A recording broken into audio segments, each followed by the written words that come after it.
के हो खेला चोली के ऊपर, हो खेला का चीज साया के भीतर, लौकेला का हो भारत के आंगन बताव भौजी, लौकेला का हो भारत के आंगन बताव भौजी, बारू पढ़ल लिखल निमन बताव भौजी।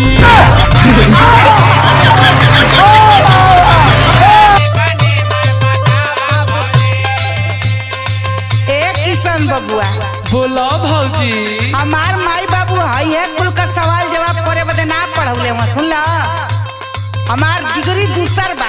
का डिग्री बता? हम तो के का बताई, कौन कौन फालतू फालतू बात पूछे तो के सिखौला सा तो के? अरे कोई सिखैल है ना बा। बतावा बतावा। लगा तो तोरे संगे बेहया के संगे महा बेहया बने के होई है ना। ठीक बा बतावा। तो सुना बतावा।